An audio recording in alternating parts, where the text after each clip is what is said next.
So this is Show Up Nation, and this is David Buurma, and we got a special episode, and we're going to talk about a topic that is not under talked about, it's not under communicated about, but it's poorly communicated about, and that's a topic of emotions and men and how nowadays men are handling emotions, and we're going to change it up today. Usually I do the interviews. We're going to change it up. Evan, my student, is going to be the teacher, or he's going to be the student. I don't know which way it's going to be, but he's going to ask a few questions. And what it's going to be about is a conversation about emotions, and what it's going to be about, one thing to start off, amongst my employees, but more importantly amongst my managers, one of the number one complaints they have is how emotional the men are that work in our business. All right, dude. So I always wanted to find, Yeah. why do you get the results you get, and how does it manifest to the point where everybody around you changes when they're in your close proximity? What I mean by that is your employees, your management team. Everybody seems to always show up, and they always don't bug you. They always end up listening to what you have to say, and they show up in that regard. So tell me a little bit more of what you do for your employees, and then we'll move over to your family and see the results there. I basically, what I've done, because I have a lower emotional IQ than most people I think do, I had to kind of like deconstruct or de-engineer how we communicate in emotions and our language and that kind of stuff. Mm-hmm. And so naturally, because I have a personality that has a high, intense emotional side to me, I had more of a natural state that I would react, right? I wouldn't be patient. I would react right away. And that didn't serve me. So after going through a divorce, I realized that behavior no longer served me. So I had to change my structure in which I actually communicated in a way that I actually connected at a heart level, right? Let's touch on that. Yeah. Heart level. Yeah. What do you mean by that? So the struggle we have in our society now is that what we're doing is we're telling men to communicate at a heart level, so they're actually emotional, right? And I'm not talking about that, right? I'm talking that I'm being authentic, Genuine, right? Genuine, and what I mean by that is that when I'll give you an example. So let's say you're driving on the road, right? And you may drive a little erratic, right? Mm-hmm. I may drive a little erratic. You'll see somebody get triggered and they'll flip you, right? Yeah. Immediately flip you, right? But what was the emotion prior to them getting angry and flipping you off? What was the emotion prior? What was to the that? build up? What was the emotion prior to that? What was it? Do you know? It's well, I wouldn't know at that time. No. Usually it's because they got scared. So it's scared first, and immediately the second emotion is anger, right? So they're not speaking and communicating from their primary emotion, right? So their primary emotion was actually the fear. But because that doesn't get the reaction we look for in society, we express it with anger. Let's touch on that, Yeah. because we've had discussions like this, of course. What are the primary emotions? Yeah, well, I'm not so concerned about the primary emotions, but I'm worried not to communicate from the secondary emotions. So I will give you the primary emotions, but it's like love, not even so much love, but I would say love is one, but it'd be more like sadness, hurt, jealousy, Core roots. Yeah, core emotions. Your secondary emotions are more towards anger, right? Interesting. That would be a secondary emotion. So I actually don't tolerate anger in myself and actually those around me. And not only don't I tolerate it, I actually it's not that I don't tolerate it. I actually don't even care. And what I mean by that is that, say if you're angry with me, right? Yeah. You're coming at me. You're aggressive. I'm hard. Yeah. I'm angry. You're angry. You're coming at me angry. I'm like, because I'm curious about what's underneath it. Curiosity, right? And so I'll go deeper and I'll be like, okay, what's bothering you? And it kind of stops people in the moment. And they're like, what do you mean? I'm angry. No, I understand. But like, what's underneath the anger? Right? And if you've never done the work, you won't know. You've created a condition in your life so long that you no longer know it. So I'll give you an example. So you'll find girls quite often have an attitude. Okay? So that attitude is no different than anger. And most people use anger and attitude as a form of manipulation. That's why I hate it. Oh, wow. Yeah. So actually pretty in interesting. negotiation, quite often anger works quite well. Yeah. Right? So let's assume that It sets a tone of control. well, yes. But Yeah. also if I'm pissed off, Mm-hmm. you're like you're gonna come back and negotiate, they give Well, you it a pressures discount the or whatever. person. Right. They can only do two options: focus or fold.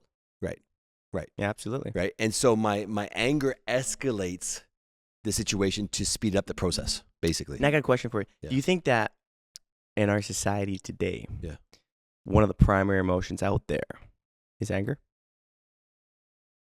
You were telling me how No, women, I think- how I think- you hate a woman respond with anger and manipulation. You think that that's a large majority of people nowadays? No, the biggest issue is we don't actually know what is actually the motivating emotion. Oh, okay. So we've conditioned ourselves way too long, and we've been in unhealthy situations and relationships that we actually don't stop and actually figure out what actually is our core emotion. Oh, So I see, so okay. we're communicating all these feelings all the Mhm. time, but it's emotion against emotion against emotion and against emotion. Now I got a question for you. Mm. Are core emotions different for each person? No, but, I mean, core emotions are core emotions. The thing is, each situation can create a different experience. So, example, Mm-hmm. you could go burn my house down, Mm-hmm. and I might not care, right? Well, Whereas I could burn yeah. your house down, and you go yeah, crazy, Yeah. right? It's different. Right? And so it's just so we assume that everybody's emotion is going to be the same as mine based on how I experience this world. So we've discussed anger, we've discussed fear, sadness, Mm. and all these fluctuations of emotions. Yes. So how does somebody get control of these emotions? Because people can get disciplined, Uh-huh. they can be driven. Yeah. But what's the core route to getting control over these emotions and able to live with integrity and not be the addict to your emotions? Yeah. So the first way of getting control is actually the opposite. It's actually experiencing the emotion. Oh, wow. Okay. Yeah. So what happens is people ignore their emotion, or they Mm-hmm. control it with other emotions, thinking that they have control of it. It's very common nowadays, and it's very unhealthy.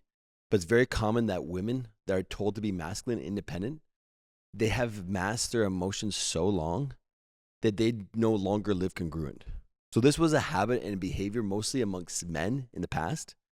That it was very high likelihood that a male person, the people that went through difficult times and struggles, all that kind of stuff, Yep. they press down and close down their emotions, right? Mm-hmm.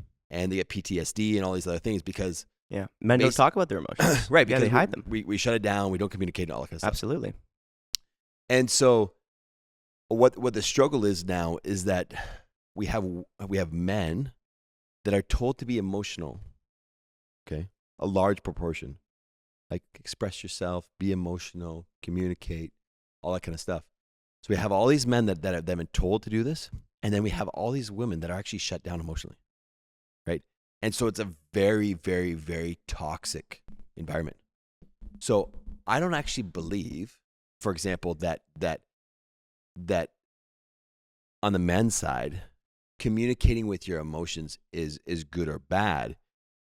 I just believe that there's a time and place for it. Right. So, for example, Elaborate on that. yeah. For example, so let's say you go on a first date, right, with a woman. Yeah. If you start expressing your emotions on the first date, that's gonna be the last one. At a minimum, if you're actually lucky, you went friend zoned, Mm-hmm. right? Absolutely. That's the minimum, Yeah. right? I would say even there's a very small likelihood that women will actually hold space for you even after you're married. Mm-hmm. And actually, they can actually be a rock to you as you can express yourself, your emotions. I will go as far to say that most women, quite often, that actually have any level of emotional awareness will probably take your situation where you express your emotions and hijack it. I call them emotional hijackers.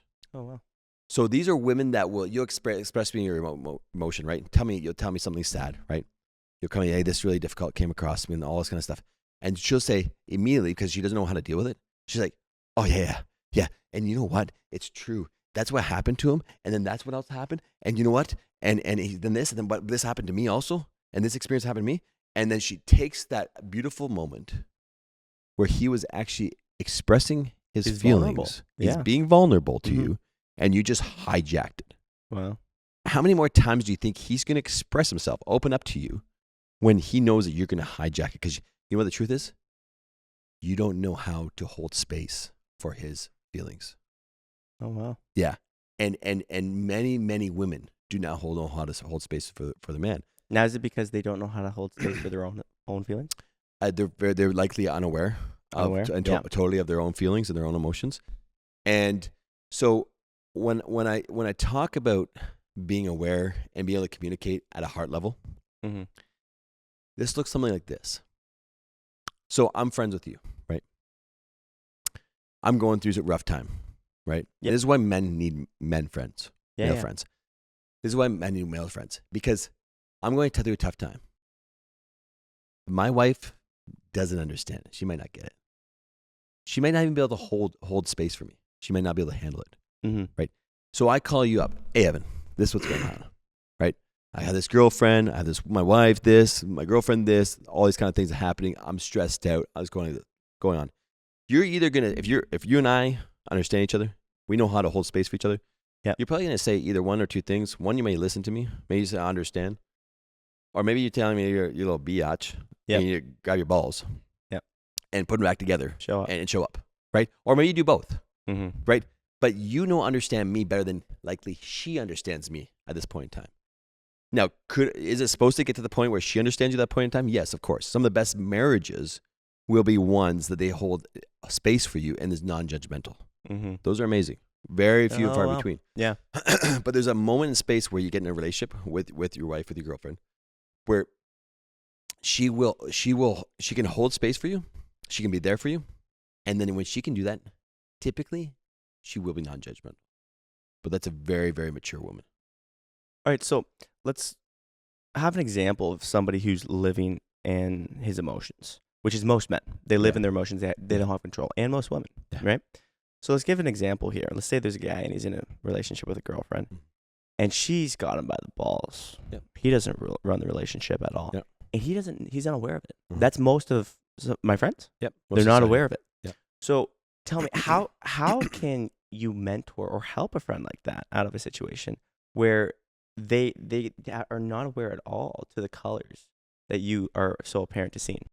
A guy's in a relationship, which is with a woman, and she's playing the masculine dominant role, and he's a beta dude, emotional, and has zero control in the relationship, zero control even of himself. Basically, as they say, she has his balls. Yes. In that situation, typically the guy is a nice guy. He would do you no harm. He would help you out. But quite often the problem is that these type of guys actually have a higher amount of anger inside them because they actually do not express themselves. Oh, They are there. It's built up. Yes, they're there to support their wife all the time. Mm-hmm. All the time. And basically, they're They never get support. No, beyond that, they're an emotional garbage bag for her.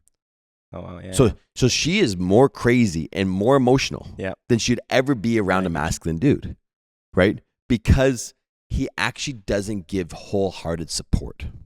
Mm-hmm. Okay. Now, I can hardly help those guys, but other than giving them the example and show them the light, right? That's my only hope. Let's say you do something to me, Evan. Right? You do something that's hurtful. I don't know. There's hardly anything you could probably do that's hurtful. Yeah, I steal your truck. That wouldn't even be hurtful for me. Right? So something hurtful for me, maybe say like, I manipulated you. no, you're disrespectful to my daughter. That's just Oh, that's a good one. right? Yeah. So you're really disrespectful good. to my daughter. I'd say, hey, Evan, I don't know if you're aware of it, but what you've done with my daughter, how you communicate her, is actually hurtful to me. All right. Yeah. That's rude. All right. And that's no way to communicate to any woman, let alone my daughter. Right. So I'm communicating that it was hurtful. Right. And I communicate how that the what you've done was what hit me. Right. But the point is, the reason why I do it for two reasons. One, so you get awareness of the emotion that I feel, because as a friend, you care about how I feel, right? Yeah. The second reason is I never have to argue with you if it was rude or not, because feelings are not Can't argue arguable. with feelings. That's why women quite often win arguments, because they bring their feelings involved. Yep. Right? So she's going along, you're going along, you're talking about a certain topic, right? And then she'll pull out a wild card, right? Yeah. She pulls out the wild card and says, yeah, but you hurt me. Yeah. I'm like, How can you argue with that? yeah. Can't argue with Yeah, it. you can't argue it. Like, how do you argue she hurt me? Right? You Yeah. can't argue it. So basically what I would do is I would communicate in a relationship when she is being rude, when she is being like right on crazy. You hold her space. You say, hey, honey, you don't communicate like that. When you communicate that to that, it hurts me. Now, she's going to think you're a beta by saying that. She's going to say, what's wrong with this man? Right? Because neither the beta guy talks that way, nor does the asshole guy actually talk that way. The beta guy doesn't actually talk about his own feelings. He actually subdues it also. Oh, he suppresses it. He suppresses Absolutely. it. That's why he fluctuates with emotion. That's right. But when he does communicate, it's some weird, obnoxious emotion off the side. He'll usually be angry. I recommend communicating from that spot, because from that space, the beta guy can start growing his balls back. Yeah. And start being real and authentic. And the masculine guy or the asshole guy can start being authentic also. But it's a push-pull thing.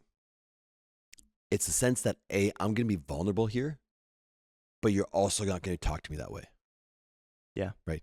But tying back to what I talked about before, about having a friend, a true friend you can communicate with, the reason why my employees have respect is because when I go to work, I show up in a way that I can hold space for me and for them.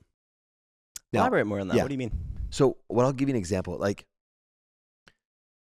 So I'm there with my assistant about a month ago, and she comes in. I know she's going through some struggles, relationship, that kind of stuff. And she's kind of being a little bit snarky with me.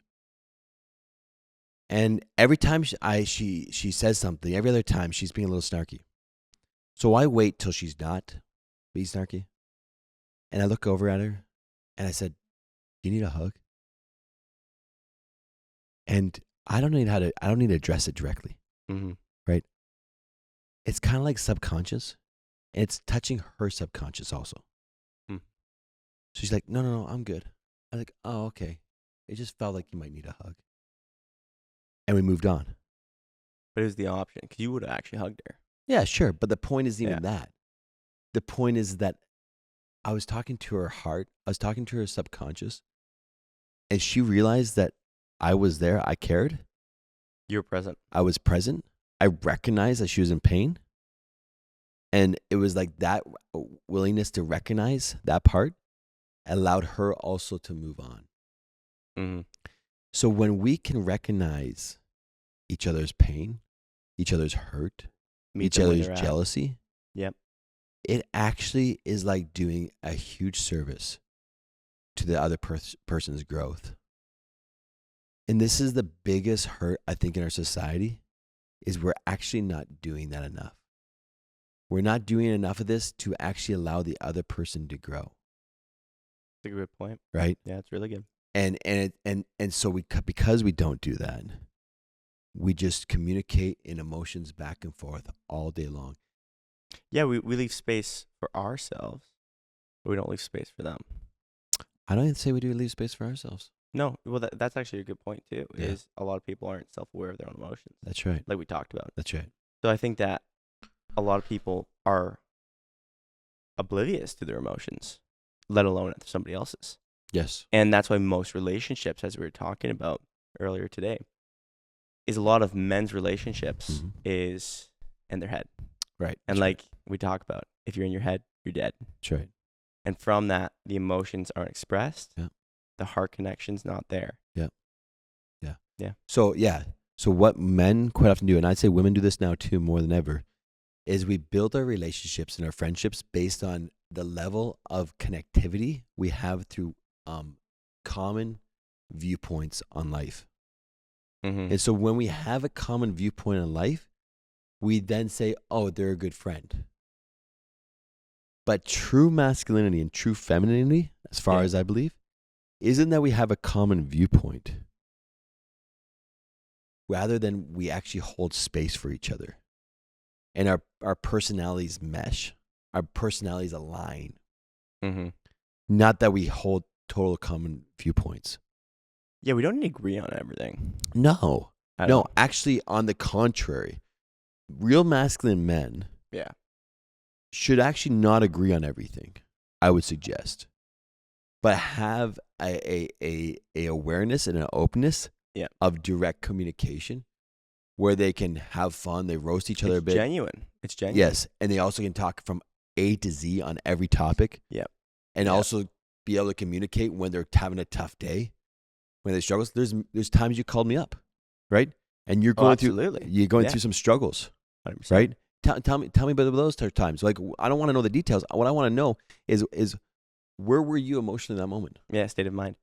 Yeah, so in that moment, I couldn't even express myself because what's happening is, as we discuss, I'm at a level in emotions where it's new. It's like it's a green pasture I've never been on before. I don't know what it's like.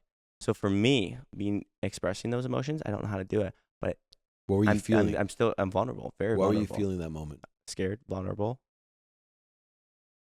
fear, and sadness. Right. So you have all these emotions coming together. Yeah, very heavy. Yes. Yeah. I had the exact same thing with my girlfriend. She came from ex-Olympian, hardcore, grind. And soon as she starts becoming aware of all these emotions, they're all coming at her. Mm-hmm. Right? Because you have literally compounded 20-some years of emotions that never felt. It was so new, man. It was the first time ever. Never been expressed. Yep. Never been communicated. Never been felt very even. Difficult. Very difficult. And now all this stuff's coming to a head. Mm-hmm. And usually when does it come in a head? In the most stressful times of your life. 100%, yeah. Right? It's all coming ahead at that moment. Feels like it's all coming down on you. Yeah. Yeah. And so what was the answer? What was the solution? The solution was express your emotions. Right. Express your emotions. Experience it. Experience let it happen. And what we talk about, let it go. Yes. All right? Let it happen. There you go. Once I let it happen, I got clarity on it. That's a student. That's a student. You experienced it. You expressed it. Mm-hmm. And I always do this one thing. I've never watched Frozen. Never in my life. But I've heard a few lyrics before. And I say, let it go. Let it go. Let it go. Yeah. And so you have to have the compound of both experiencing those emotions, being able to know who to express it with, that they'll actually hold space to you. And then compound that, where I get the other side. There's one other side to this. Yeah. And that is that when men do that and they're still a beta and they still don't know how to show up, I have this other therapy. You know what it is? No, I'm oblivious. You're oblivious. Well, what I do, I tell the men when they don't know how to show up, right? Mm-hmm. They don't know how to make a decision. Say, okay, we'll do this therapy together. You can do it with me. We close our eyes. And we reach down. We grab our balls. Amen to that, brother. And we hold on to them. And there'll be a moment in time where all of a sudden the decision will come. We gotta do it together. The decision will come to you like, wow, there's the moment. And when that moment comes to you, you make the decision. That's it. That's simple. That's how simple it is to show up as a man. That's when you go from beta male to alpha male. That's right. You know what? There's a saying says, the most successful men in this world are not the ones that make all the right decisions, but the ones that make the most decisions. And because when you make the most decisions, guess what? You can always make a wrong decision, then pivot again, and pivot again, and pivot again. But all these people are living in a space of what? They're stuck. They're stuck. How many people say to you, say to you, you're stuck? Mm-hmm. I love this story of Tony Robbins. Tony Robbins told a story about being stuck because everybody uses this. And it's a state of mind. He says the only person that was stuck is the guy that fell into Hoover Dam where they're pouring concrete. That guy, definitely stuck. You're not stuck. I like that. That's good. So yeah, it's a state of mind. People get stuck, right? Again, it's emotional stuck, right? They don't know how to communicate. They don't know how to experience it. They don't know anybody to express it to. They don't know how to let it go afterwards. And honestly, I think the other part is, this is the beautiful part about Christianity and having a walk with God. If you have no one to express it to, express it to Jesus. He said he was the interceder for you, right? If no one else can hear from you, he'll do it, right? And quite sadly, we're supposed to be the intercession for our brothers and sisters. We're supposed to be there to intercede for them. And the true beauty of intercession is when you can hold space for them, hold their heart, understand their pain. And listen, it's not that hard to hold somebody's heart and understand their pain. We've all felt jealousy. We all felt fear before. We all felt sadness before. And we've gotten a society nowadays where we've chosen to nullify our sadness, nullify our pain. Don't express it. Yeah. Hide it. Suppress But it. beyond that, we nullify it. And guess what we do? We take medication for it. Oh, that's the worst thing you can do. Yeah. And guess what happens then? The people that cannot ever express the pain cannot not feel the joy. You don't get one without the other. Mm-hmm. Your pain comes with, on the other side, pain is pleasure. Now, I want to touch on something. You told me that one of the happiest times in your life is when you expressed sadness. Yeah, so Because just before I was... Let's touch on that. Yeah, just before I went through divorce, I went through this program called Shalom Retreat. And it was basically reconnected my heart. And so I started coming back to my ex. I never communicated with my heart the whole time I met her since I was 17 till I was 30. Didn't know what it was. I was shut down. Wow. I was emotionally shut down. I was mostly shut down from my childhood. Quite frankly, because my father didn't really care about what I felt like. It was only factual, it was right and wrong, and that was it. Mm-hmm. Right? That's how I looked at life. Oh, wow. And so because of that, I was shut down. I'm not blaming my father. My father only knew what he knew. It was not a blame. But at that point in time, after I came back to this retreat, I started communicating to my ex, my wife at the time, how her being rude to me, how it made me feel. Mm-hmm. No, I went from a guy that never expressed my feelings to a guy that's now telling me that what she said was hurtful. Wow. Okay, so it was just too much, too late was what it was. How old were you at the time? 30. Wow. Yeah. So then she divorces me. We separate. And I'm going through about 6 to 8 months of sadness. 6 to 8 months. I'd go work out, sad. I'd come home, and I'd fall asleep in front of the fireplace every night, sad. But I'll tell you, it was one of the most beautiful times in my life because everything's just a feeling. Mm-hmm. Sadness is no greater than or no worse than joy. It's just a feeling. Well, so the art in this whole subject, where it gets amazing, when you can connect with your wife on a deep level, you will win things that you've never thought you could win in a relationship in your life. When a woman's sad and you can connect with her, mm-hmm. you can make love to her when she's sad. When she's angry, you can make love to her when she's angry. It's different emotion. And if you can connect with that, it's probably not going to be like making love. It's probably more like fucking. But you can do it. Absolutely. Just no different when she's happy and joyful. Well, I think a point that we touch on a lot, and it's very important, is people don't realize that their emotions, where did good and bad come from? Good and bad emotions. There's no such thing. No. Right? Everybody thinks that the bad ones that feel like they're icky and they don't like it are the ones that they don't need to express.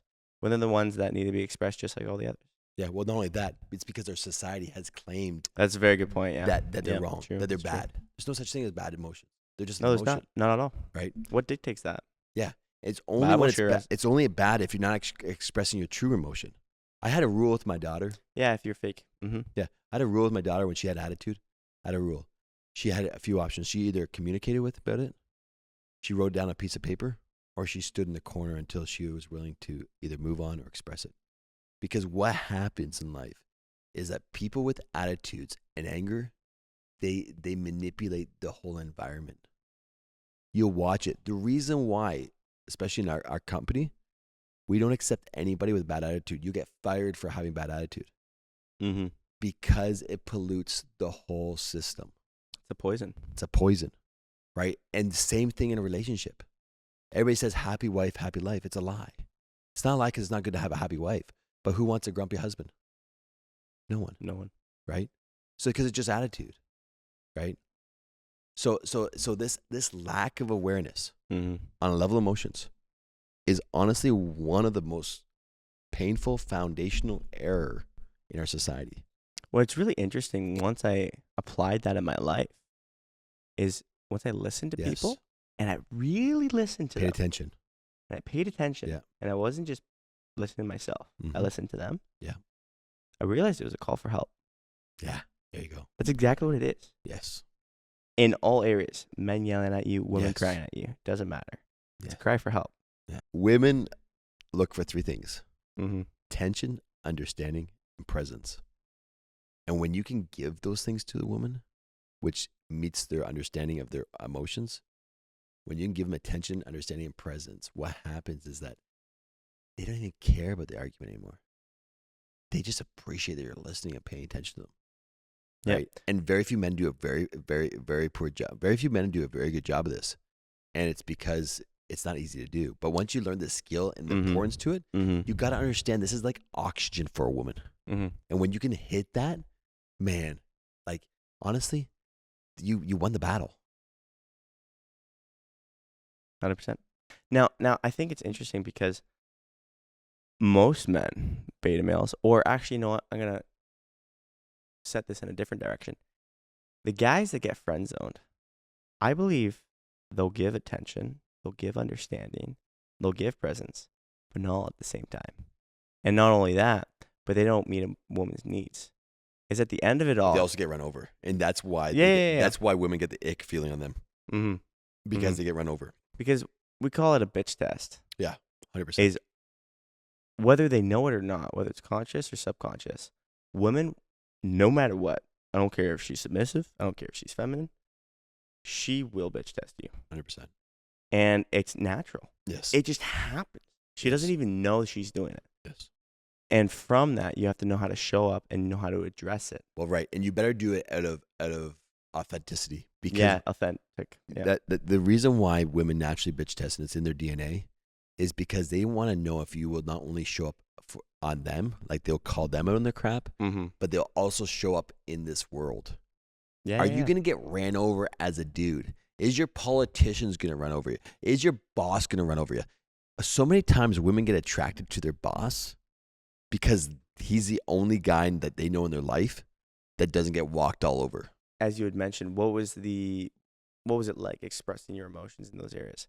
And in that change in my life, it was very, very difficult. I was tested on so many levels. Emotionally, physically, mentally. It was unreal. And still to this day I get tested, right? And you always will get tested. You will, but it comes less. It does. Well, at the very beginning, it's actually the most painful. I kind of like the song, "When you're going through hell, keep on going," right? Always that journey, that halfway through any experience, any growth, it feels like crap, man. It feels like crap. Yep. And most people die in the journey of getting to success because they give up. Yeah. Right? But it's very difficult because guess what? The whole freaking world's going to test you. The whole world. Your girlfriend, your wife, your boss, your coworkers, they all are going to test you. And it's a difficult moment. You just got to keep on standing there. You know, and just like you pointed out is when you experience your emotion and express it. And that's what we talk about, how men can't have that option to express their emotions with people, right? They don't have that buddy that they can talk to.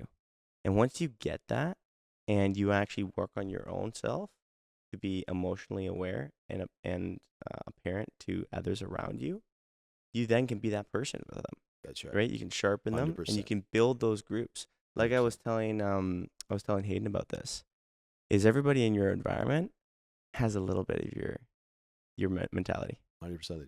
right? They feed off of you. Yes. If you show up constantly, Yes. you'll and like you said, when you're going through hell, keep on going. It may seem bad and the road will seem very difficult, and it is.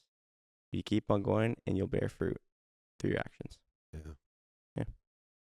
Well, that's it. That's all. It's been a great episode, great podcast, sharing what it means to show up as a man, an authentic way, not being emotional, but having emotions, which is two very different things, and having the balls to know what it is to show up and make decisions, and be what is a real man. So awesome! Thanks for being on the podcast with me, and thanks for showing up yourself on the great podcast of Show Up Nation.